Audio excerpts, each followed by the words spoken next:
Hello everyone, welcome to Political Education classes. Welcome to NCERT complete course political and social life part 1।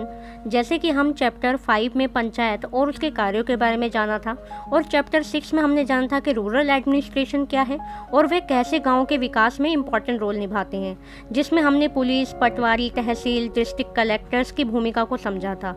और आज हम लोग chapter 7 में urban administration के बारे में अच्छी तरह से जानेंगे।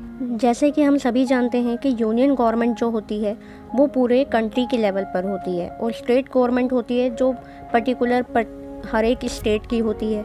वैसे ही लोकल गवर्नमेंट होती है जो लोकल लेवल पे होती है, स्थानीय लेवल पर जो होती है गांव में पंचायत और शहर में होती है नगर पालिका। पंचायत के भी 3 फेज होते हैं, जैसे डिस्ट्रिक्ट पंचायत, इंटरमीडिएट पंचायत और विलेज पंचायत। वैसे ही नगर पालिका भी होती है जो 3 फेज में होती है, म्युनिसिपल कॉरपोरेशन, म्युनिसिपल काउंसिल और नगर पंचायत। जिले के बड़े लेवल पर जो एडमिनिस्ट्रेशन वर्क करता है वो है म्युनिसिपल कॉरपोरेशन, वहीं वो जिले के अंदर बने ब्लॉक्स के लिए होता है। म्युनिसिपल काउंसिल और जिले के अंदर बने छोटे छोटे विलेज होते हैं, वह एडमिनिस्ट्रेशन वर्क करते हैं और वह होता है नगर पंचायत। अब हम अर्बन एडमिनिस्ट्रेशन में जो इलेक्टेड बॉडी होती है उसको अच्छे से समझ लेते हैं, यानी लोगों द्वारा चुने हुए प्रतिनिधि। जैसे कि हम विलेज लेवल पर हमने जाना था कि ग्राम पंचायत होती है जिसका सरपंच लोगों के चुना जाता है प्रतिनिधि के रूप में। वैसे ही शहरी क्षेत्रों में वार्ड काउंसलर होती है, जैसे कि पूरे जिले में अलग अलग एरियाज में बटे होते हैं जिनको वार्ड्स कहते हैं, और इन्हीं वार्ड में से लोगों द्वारा चुनकर आते हैं वार्ड काउंसलर, जिनको पार्षद भी कहा जाता है, और पूरे जिले में से चुनकर आते हैं मेयर। ये वो प्रतिनिधि हैं जो लोगों द्वारा चुनकर आते हैं। अब हम जानते हैं कि जो गवर्नमेंट ऑफिशियल जिनका वर्क एडमिनिस्ट्रेशन लेवल पर होता है वही होते हैं जिले के लेवल पर। जैसे होता है पहला म्युनिसिपल कमिश्नर, जिसमें IAS, PCS, state public commission जो गवर्नमेंट के एग्जाम को देकर वहाँ पर एडमिनिस्ट्रेशन वर्क करते हैं, और इनके अंतर्गत ही होता है डिप्टी म्युनिसिपल कमिश्नर, और इसके नीचे लेवल पर होते हैं असिस्टेंट कमिश्नर, उसके सबसे नीचे लेवल पर होते हैं जॉइंट म्युनिसिपल कमिश्नर। वैसे ही अर्बन एडमिनिस्ट्रेशन के नीचे लेवल पर होता है एडमिनिस्ट्रेशन स्टाफ, जैसे कि हमने रूरल लेवल पे देखा था पटवारी, राजस्व विभाग और अन्य officer level work. Municipal corporation को यानी नगर निगम को एक स्टोरी के थ्रू समझते हैं, जिसमें 4 बच्चे होते हैं, शंकर, माला, जहांगीर, रेहाना, जो क्रिकेट खेल रहे होते हैं अपने मोहल्ले में। रेहाना इतनी तेज़ी से बल्ला घुमाकर गेंद ऊपर गली के ट्यूबलाइट पर चली जाती है, जैसे कि ट्यूबलाइट जिसको स्ट्रीट लाइट भी जो गलियों में होती है वो टूट जाती है। तो उन्होंने सोचा कि हम अपनी पॉकेट मनी को इकट्ठा करके ये ट्यूबलाइट ठीक करवा लेते हैं, पर उन्हें ये नहीं पता था कि गली की जो ट्यूबलाइट है वो कौन लगवाता है या किसको पैसे देने होंगे। तो उनका जो नज़दीक में घर पड़ता है वो होता है माला की घर। तो वह अब माला की माँ के पास जाते हैं सारे बच्चे और उसकी मम्मी को कहते हैं, सब कुछ बताते हैं कि ऐसे हमसे ट्यूबलाइट टूट गई है खेलने के दौरान, तो अब हम क्या करें। तो उन्होंने कहा कि ये काम नगर निगम की रिस्पॉन्सिबिलिटी होती है, परंतु इनके बारे में उनको कुछ खास जानकारी नहीं थी। तो उन्होंने कहा कि यासीन खाला के पास चले जाएं, क्योंकि वह ऑलरेडी नगर निगम में वर्क कर चुकी हैं। तो वह माला की मम्मी की अच्छी फ्रेंड भी होती हैं। तो वह सारे बच्चे यासीन खाला के पास उनके घर जाते हैं उनसे ये सब पूछने के लिए कि ट्यूबलाइट कैसे ठीक होगी। यासीन खाला उनसे सारी बातें पूछने के बाद उन्हें बताती है कि ये कोई एक व्यक्ति का काम नहीं है जिसको तुम मनी दे दोगे और वो तुम्हारे मोहल्ले की ट्यूबलाइट आकर ठीक कर देगा। ये एक बहुत बड़ी ऑर्गेनाइजेशन होती है जिसको नगर निगम यानी म्युनिसिपल कॉरपोरेशन कहते हैं। इसी दौरान यासीन खाला उन बच्चों को म्युनिसिपल कॉरपोरेशन का वर्क बताती है कि उनका क्या क्या काम होता है। चलिए अब हम जानते हैं म्युनिसिपल कॉरपोरेशन का वर्क। म्युनिसिपल कॉरपोरेशन का वर्क होता है शहरों में स्ट्रीट लाइट लगवाना, गार्बेज कलेक्ट करना, वाटर सप्लाई करना, सड़कों और मार्केट को क्लीन करना। इन्हीं की इम्पोर्टेंट जिम्मेदारी ये भी होती है कि शहर में बीमारी को दूर रखना, जैसे कि मलेरिया, डेंगू, इन सभी के लिए लोगों को जागरूक करना। वहीं पर स्कूल स्थापित करना, उन्हें चलाना और गार्डन का रख रखाव भी करती है। बड़े शहर के लिए यह काम नगर प्रशासन चलाने वाली संस्था को नगर निगम कहते हैं और छोटे कस्बों में इसे नगर पालिका कहते हैं, यानी म्युनिसिपल काउंसिल। अब हम जानते हैं निगम पार्षद और प्रशासनिक यानी एडमिनिस्ट्रेशन को। शहर का आकार बहुत बड़ा होता है, इसलिए नगर निगम को कई निर्णय लेने होते हैं। इसी तरह शहर को साफ रखने के लिए बहुत कम काम करना पड़ता है और मोस्टली निगम पार्षद की ये निर्णय लेते हैं कि अस्पताल या पार्क कहाँ बनेंगे। सिटी को अलग अलग वार्ड्स में बांटा जाता है और हर वार्ड में से एक पार्षद को चुना जाता है। इलेक्टेड लोग होते हैं, वह काउंसलर कमेटी बनाते हैं, जैसे कि आग बुझाने के लिए अलग फायर डिपार्टमेंट, वुमेन्स की सिक्योरिटी के लिए वुमेन सिक्योरिटी डिपार्टमेंट। वहीं एडमिनिस्ट्रेशन डिपार्टमेंट, जहां म्युनिसिपल काउंसलर के अंदर बहुत डिपार्टमेंट होते हैं, फिर से again fire department, education department और अन्य डिपार्टमेंट भी होते हैं।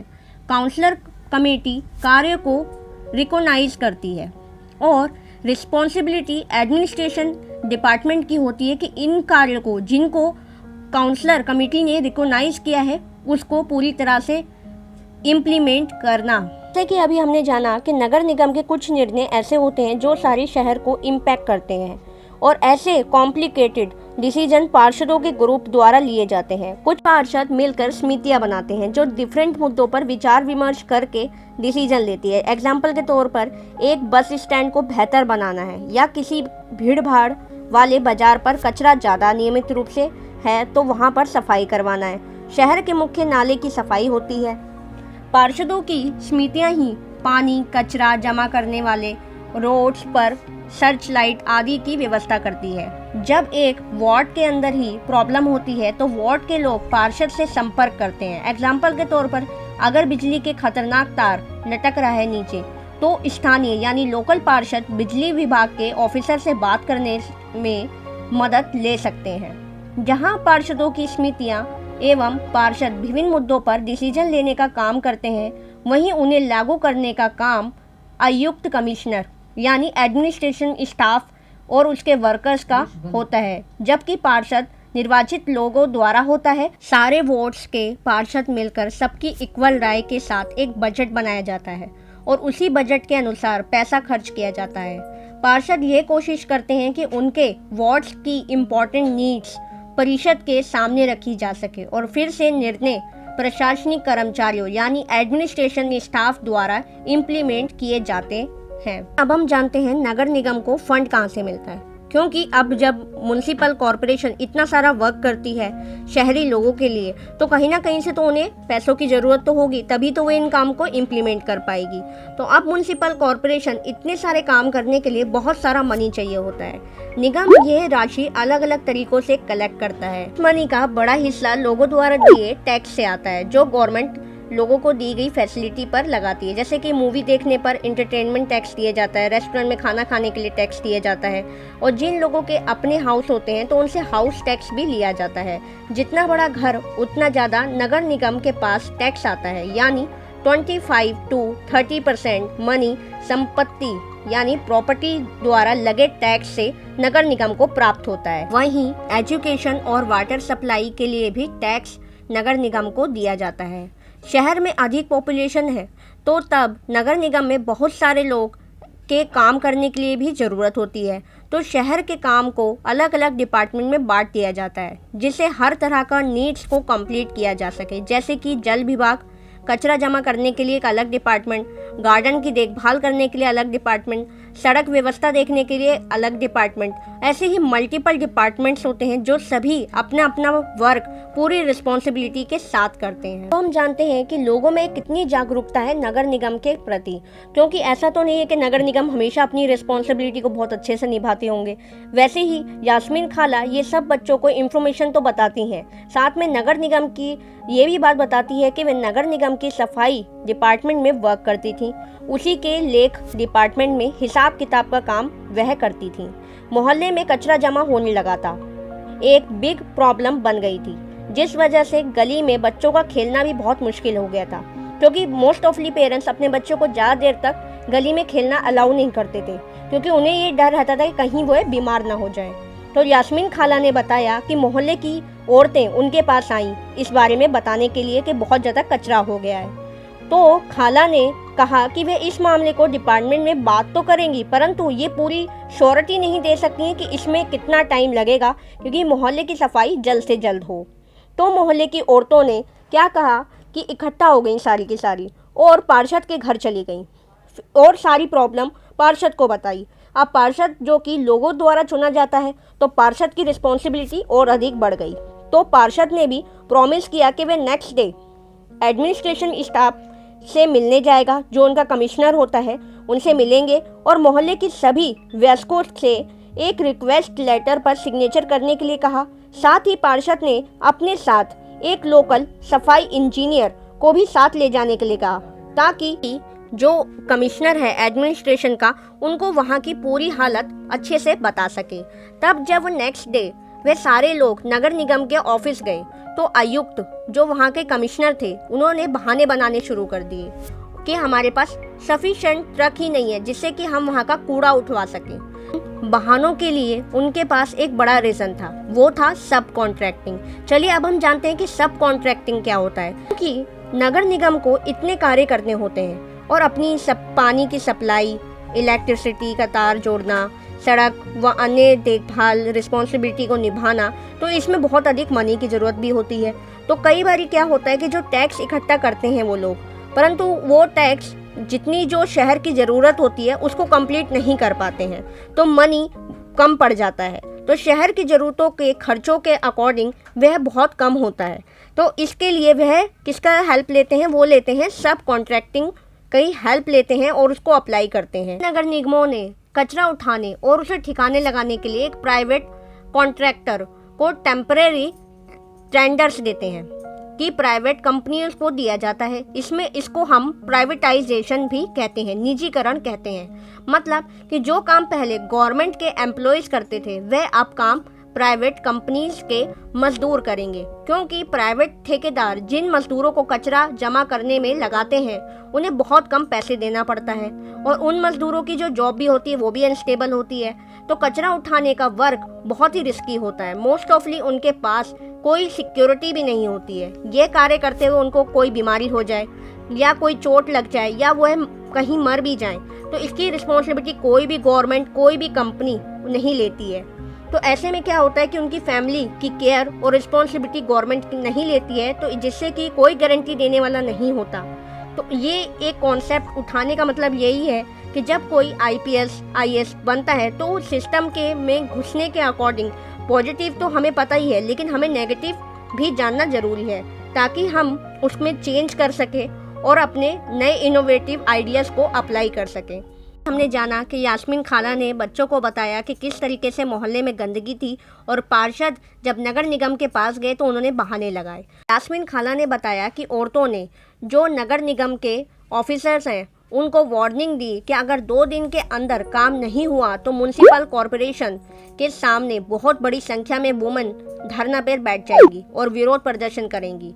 जब ये वार्निंग के बावजूद मोहल्ले में सफाई नहीं हुई तो उन्होंने क्या किया, इसका जोरदार विरोध किया और मोहल्ले की सफाई फिर कंटिन्यू होने लगी। तो इस प्रकार से हम स्टोरी के थ्रू समझते हैं कि नगर पालिका का वर्क, पार्षद का रिस्पॉन्सिबिलिटी और लोगों की पावर कितनी ज़्यादा होती है कि अगर हमें सिस्टम से काम करवाना है तो हमें खुद जागरूक होना कितना ज़रूरी है। क्योंकि सिस्टम तो है, कहीं पॉजिटिव भी है तो कहीं नेगेटिव भी है, लेकिन हमें लोगों को पता होना चाहिए कि हमारे क्या हक हैं और हमें उसके अकॉर्डिंग उनसे वर्क भी कराना उतना ज़रूरी है। चलिए अब हम जानते हैं कि नगर निगम की लापरवाही का एक बड़ा एग्जाम्पल जो इंडिया में देखने को मिला वो है सूरत का। नगर निगम की लापरवाही सूरत में 1994 में सूरत शहर में भयंकर प्लेग रोग फैला, तो जो कि चूहे की वजह से होता है। सूरत भारत के सबसे गंदे शहरों में से एक था। लोग घरों का, होटल्स का कूड़ा कचरा नाली में, रोड पर फेंक देते थे और नगर निगम जो कि म्युनिसिपल कॉरपोरेशन अपना वर्क भी अच्छे से नहीं कर रही थी, जिससे सिचुएशन इतनी खराब और बद से बदतर होती गई। प्लेग हवा के जरिए फैलता है, जैसे कि आज 2020 में हम सभी कोरोना से, महामारी से जूझ रहे हैं, वैसे ही प्लेग रोग भी था। और उस समय प्लेग बीमारी जिससे लोगों को एक दूसरे से अलग रखना पड़ता था। अगर एक को प्लेग हुआ तो वह सीधा आइसोलेट किया जाता था। इस बीमारी की वजह से सूरत में बहुत से लोगों की मौत भी हो गई। करीब 3 लाख से अधिक लोगों को शहर छोड़ के जाना पड़ा। यह बीमारी द्वारा सूरत में जो म्युनिसिपल कॉरपोरेशन है उसको बहुत बड़ा सबक भी मिला और वह अच्छे से कार्य करने पर मजबूर हो गई। सारे शहर की अच्छे से सफाई की गई और आज इंदौर के बाद चंडीगढ़ और सूरत का नाम भारत के सबसे साफ शहरों में लिया जाता है। लापरवाही का दूसरा रूप नगर निगम का देखा जाता है स्लम एरिया में। बस्तियों के कार्यों में भी इग्नोर करती है। शहर में मकान जो घरों में अलावा बस्तियों में भी लोग बहुत अधिक मात्रा में रहते हैं, वहाँ अधिक गंदगी होती है क्योंकि नगर निगम अक्सर इन बस्ती वासियों को ही दोषी मानती है कि वहाँ पानी सप्लाई इलेक्ट्रिसिटी की भी कमी देखी जाती है क्योंकि इनका खर्चा एमसीडी मीडियम क्लास के रिहायशी एरिया में कर देती है और उनकी कंपैरिजन में वहाँ के लोगों पर बहुत कम खर्चा करती है। तो स्लम एरिया की नीड्स को भी ध्यान में रखना म्युनिसिपल कॉरपोरेशन का एक इम्पॉर्टेंट काम है क्योंकि वो पूरी रिस्पॉन्सिबिलिटी उनको इन इलाकों की भी है जैसे कि पूरे शहर के रिहायशी इलाकों की है। तो आई होप सो कि नगर निगम ये कार्य भी बहुत अच्छी तरह से करें। NCERT social and political life part 1 के कोर्स को बिल्कुल चैप्टर वाइज समझना बहुत ज़रूरी है क्योंकि एक चैप्टर दूसरे चैप्टर से कनेक्टेड है, जैसे कि मैं हर बार कहती हूँ, क्योंकि एक चैप्टर स्किप होने से दूसरे चैप्टर को क्लियरिफाई नहीं हो सकता है, चाहे हम उसको कितनी बार भी पढ़ लें। हमें एक चैप्टर को से पहले जो उसके प्रीवियस चैप्टर्स हैं उनको पढ़ना भी बहुत ज़रूरी है। श्योरिटी के साथ कहती हूँ कि इन वीडियोस को देखने के बाद आपको दोबारा social and political life part 1 का चैप्टर्स पढ़ने की ज़रूरत नहीं होगी। आपको सारे कॉन्सेप्ट वीडियोस में ही क्लियर हो जाएंगे। चैप्टर 7 में हमने जाना कि अर्बन एडमिनिस्ट्रेशन में कैसे म्युनिसिपल कॉरपोरेशन, म्युनिसिपल काउंसिल, पार्षद इन सब का कितना इम्पॉर्टेंट रोल होता है शहर के डेवलपमेंट में। अब हम जानते हैं चैप्टर 8 के बारे में नेक्स्ट चैप्टर में, जिसमें हम जानेंगे कि गांव में आजीविका को समझेंगे, रूरल लाइवहुड चैप्टर 8 में। Thanks for watching this video.